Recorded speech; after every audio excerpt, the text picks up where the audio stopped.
मेरी बात ही सीरियस नहीं लेते थे। उनको लगता था कि आज करेगी कल छोड़ देगी एनजीओ चलाना, क्या लोगों की मदद करेगी।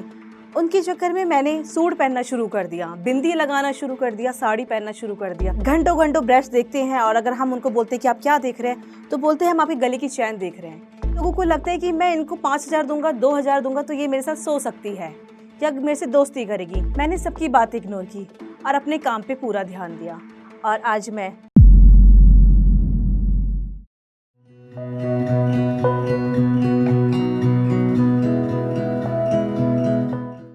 नमस्कार, मैं डॉक्टर ज्योति आनंद। मैं एक सोशल वर्कर हूँ। मैं पिछले 14 साल से गरीब मासूम बच्चों को पढ़ाने का कार्य कर रही हूँ। 300 से ज़्यादा बच्चों को मैं फ्री एजुकेशन देती हूँ। ये बच्चे वो हैं जो सड़कों पे भीख मांगते हैं, कूड़ा उठाते हैं या स्लम्स में रहते हैं। क्या आप जानना चाहते हैं कि मैंने ये कार्य क्यों शुरू किया? जब मैं 4 या 5 साल की थी तब मेरे किसी अपने ने मेरे साथ बदतमीजी करने की कोशिश की और मुझे नहीं पता था कि वो क्या कर रहे हैं मेरे साथ। और मैं हमेशा यही सोचती थी, जैसे जैसे मैं बड़ी हुई मैं यही सोचती थी कि मेरे साथ वो क्या हुआ था। कोई बताने वाला नहीं था, इतनी हिम्मत नहीं थी मेरे पास कि मैं अपने मम्मा को बताऊं या पापा को या बड़ी बहनों को बताऊं। और हमेशा दिमाग में वो चलता रहता था मेरे। और मैं बहुत एक्टिव रहती थी, खेलना कूदना, बहुत शरारती बच्ची थी। बट कहीं ना कहीं रात को जब भी मैं सोती थी तो वही चीज़ें मेरे दिमाग में हमेशा रहती थी कि मेरे साथ ऐसा हुआ है, मुझे क्या करना चाहिए। 2014 में मैंने एक एनजीओ स्टार्ट किया।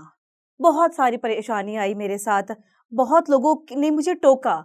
जब मैंने लोगों को बताया कि मैं एक एनजीओ स्टार्ट करना चाहती हूँ और लोगों की मदद करना चाहती हूँ, मेरे खुद के फादर ने मुझे मना कर दिया क्योंकि मेरे रिलेटिव्स ने डैडी को कहा कि लड़की है, लोग गंदी गंदी नज़रों से देखेंगे, उसको रातों को बाहर रहना पड़ेगा, लोगों की हेल्प करनी होगी तो कैसे करेगी। रो रही थी मैं बहुत, तो मम्मा मेरे पास आई। मम्मा ने मेरे से कहा कि आपको जो भी करना है आप कीजिए, मैं आपके पीछे हूँ।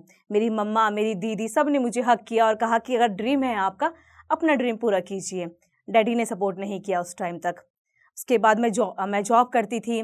वहाँ पे काफ़ी सर थे, मेरे सीनियर थे। उन्होंने मेरे से कहा कि बेटा आप एनजीओ स्टार्ट मत कीजिए, अभी आप बहुत छोटे हैं, आपकी उम्र अभी 22 साल है। 22 साल की उम्र केवल क्लब जाने की होती है, मस्ती करने की होती है, फ्रेंड्स के साथ जाने की होती है। आप क्या सोशल वर्क करेंगी अभी? सोशल वर्क केवल वह महिलाएं करती हैं या तो जो विधवा होती हैं या 60 साल से ऊपर की होती है या डिवोर्सी होती है। अभी आपकी उम्र है खेलने कूदने की, अभी आप एनजीओ मत चलाइए। बट सबको मैंने इग्नोर किया। मैंने अपने डैडी को भी इग्नोर किया। मैंने अपना एनजीओ स्टार्ट किया, एनजीओ का काम कर रही थी। खाना भी मैं भूल जाती थी कि मुझे खाना खाना है। वो सब मेरे डैडी ने देखा कि मैं किस तरह से मेहनत कर रही हूँ।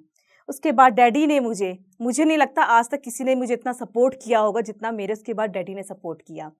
हर कदम पे वो मेरे साथ रहना, मुझे सपोर्ट करना, ऐसे नहीं ऐसे कीजिए।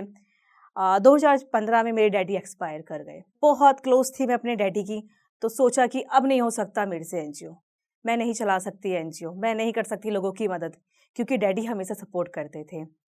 2015 में जब डैडी गए उसके बाद मम्मा ने मेरे को कहा कि जब एनजीओ अपने डैडी के नाम से स्टार्ट किया है तो कैसे बंद कर सकती हो तुम एनजीओ। वो दिन है और आज का दिन है। कभी नहीं दिमाग में आया कि मैं एनजीओ बंद करूं या छोड़ दूं।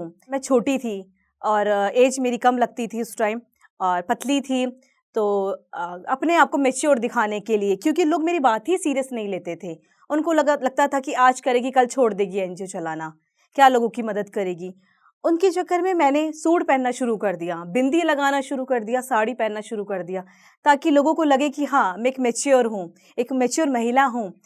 बट उसके बावजूद भी लोग मुझे बच्ची समझते थे। जब भी मैं मीटिंग्स में जाती थी अक्सर लोग मेरे से बोलते थे कि आप हिंदू हैं, मुस्लिम बच्चे को या सिख बच्चे को, ईसाई बच्चे को क्यों पढ़ाते हैं, हिंदू को आगे बढ़ाइए, हिंदू बच्चों को पढ़ाइए। बट मेरा हमेशा ये मानना रहा है कि समाज का कोई धर्म नहीं है। मैं जिनकी मदद करती हूँ उनका कोई, मेरा काम का कोई धर्म नहीं है। मैं हिंदू को भी पढ़ाऊंगी, मैं मुस्लिम को भी पढ़ाऊंगी, मैं सिख को भी पढ़ाऊंगी, मैं सभी धर्म के बच्चों को पढ़ाऊंगी। अक्सर लोग मेरे से ये तक बोलते थे कि आप दलित हैं, शायद इसी वजह से आपका एनजीओ नहीं चलता। आप दलित हैं, दलित के लिए काम कीजिए, आप पीछे रहिए, आप आगे मत बढ़िए, आप काम मत कीजिए, आप नहीं कर सकती काम हमारे समाज के लिए, आप पीछे वर्ग के लोग हैं। मैंने सबकी बात इग्नोर की और अपने काम पे पूरा ध्यान दिया और आज मैं एक यंगेस्ट सोशल वर्कर के नाम से जानी जाती हूँ। अगर आप मुझे सर्च करेंगे गूगल पे तो सबसे पहले मेरा नाम ही आएगा, डॉक्टर ज्योति आनंद, सोशल वर्कर। कभी कभी क्या होता है कि जब मैं मीटिंग में जाती हूँ तो लोग कोशिश करते हैं कि या तो वो मेरे को टच करे, मेरा हाथ पकड़ने की कोशिश करते हैं। और देखना नज़रिया तो आप पता ही है कि लोग किस तरह से लड़कियों को देखते हैं। घंटों घंटों ब्रेस्ट देखते हैं और अगर हम उनको बोलते हैं कि आप क्या देख रहे हैं तो बोलते हैं हम आपकी गले की चैन देख रहे हैं। 1 घंटे तक कौन गले की चैन देखता है? आज तक मुझे ये बात समझ नहीं आई। एनजीओ चलाती हूँ, बिना डोनेशन के शायद काम नहीं कर सकती मैं। जब भी मैं लोगों से डोनेशन की बात करती हूँ या डोनेशन लेने जाती हूँ तो अक्सर लोगों को लगता है कि मैं इनको 5,000 दूंगा, 2,000 दूंगा तो ये मेरे साथ सो सकती है या मेरे से दोस्ती करेगी। अक्सर लोगों की सोच ये होती है कि सोशल वर्कर जो होती है वो किसी के साथ भी सो सकती है। जैसा मैं महिलाओं के लिए भी एनजीओ में काम करती हूँ, महिलाओं को मैं कंडोम के बारे में बताती हूँ।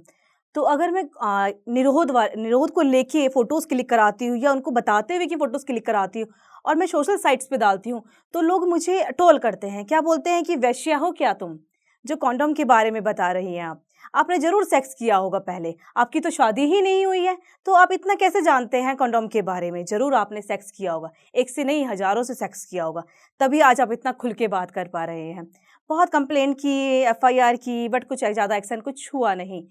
फिर इग्नोर करके वही अपने काम पे मैं लगी रही और आज भी मैं लगी रहती हूँ। आज मुझे पूरे 15 साल हो गए सोशल वर्क करते हुए और मैं लास्ट में बस यही बोलूँगी कि जो मेरे साथ हुआ, जो मेरे साथ बचपन में हुआ, मैं नहीं चाहती कि वो किसी और बच्चे के साथ हो। तो मैं आप लोगों से एक रिक्वेस्ट ज़रूर करना चाहूँगी कि अगर आपके घर में कोई बच्चा है, छोटा बच्चा है, तो उसको चाइल्ड अब्यूज़ के बारे में उसको ये ज़रूर बताएँ कि गुड टच, बैड टच क्या होता है, उसके कौन-कौन से पार्ट्स हैं, कौन-कौन से पार्ट्स हैं जो बैड टच में आते हैं, कौन उनको टच कर सकता है, कौन उनको टच नहीं कर सकता।